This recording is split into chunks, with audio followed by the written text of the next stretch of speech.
The sea was now his road. Edmond Dantès had left behind the terrible walls of Chateau d'If and stood reborn as a free man. His heart still carried scars from years of suffering, but his spirit was unbroken. Freedom tasted sweet, but he knew it was only the beginning. After escaping, Edmond worked on different ships under false names. He had the strong body of a sailor and the sharp mind of a leader, so no captain refused his help. He learned quickly, stayed quiet, and never spoke of his past. In those days, he was cautious. He was not yet ready to show himself to the world as Edmond Dantès. If people knew his name, Villefort the prosecutor, Danglars the jealous clerk, and Fernand the false friend might hear of his survival. They would try again to destroy him. So Edmond waited. He used his time at sea to collect information about ports, routes, and politics. Every new detail was a tool for his future. One evening, Edmond joined a group of smugglers sailing between Italy and Corsica. They carried secret goods and sold them without paying taxes. Life with them was dangerous but useful.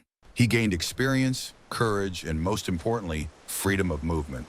It was with these smugglers that he returned to the island of Monte Cristo. The men thought it was only a hiding place for their cargo. Edmond knew it was the key to his destiny. He pretended to be interested only in hunting on the rocky island. But when left alone, he dug deep and uncovered the treasure of the Spada family.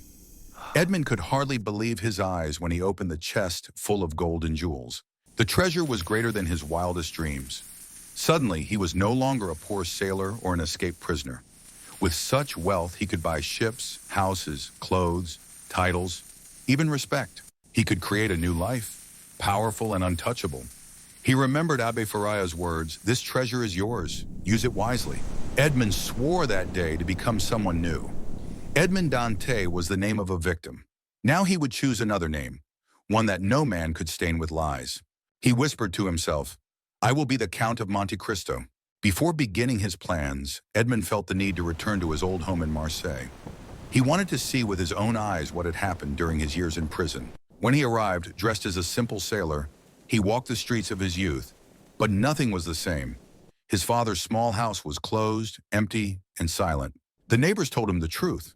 His poor father had died of hunger and sadness soon after Edmond's arrest. Tears filled Edmond's eyes. His heart burned with both grief and rage. They killed him as surely as if they had struck him with a knife, he thought. Then he asked about Mercedes, his beloved fiancée. The neighbors told him she had waited for a while, but believing Edmond was guilty or dead, she had married Fernand. Together, they had moved into a fine house. Fernand had become a respected man, even rich. Edmond's hands clenched. The man who betrayed me now lives happily with the woman I loved.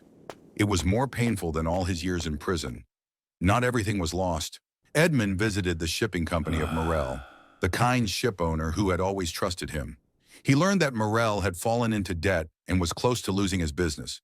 Edmond, still in disguise, secretly used part of his new fortune to save Morel's company. He wanted to reward loyalty, just as he planned to punish betrayal. This small act gave him strength.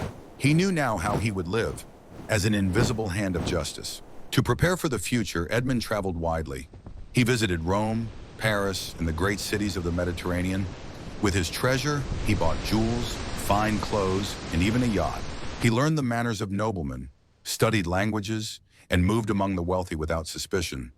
Soon he was no longer a poor sailor in appearance, but a gentleman of mystery. In every port he used different names. Each mass taught him something new about people, their greed, their fears, and their secrets. But in his heart, he remained the same man, Edmond Dantès, betrayed and wronged, waiting for the right time to strike. Edmond's mind worked like a machine. He made lists of his enemies: Danglars, the greedy clerk; Fernand, the false friend; Villefort, the corrupt prosecutor. Each man had grown rich and powerful in the years of Edmond's suffering. But Edmond was patient. He would not attack in anger. He would prepare carefully. Still, there were moments of doubt.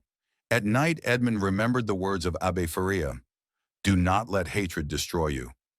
Sometimes he wondered, was he seeking justice or revenge? Could he still live as a happy man, or was his soul forever chained to the past? He tried to silence these questions.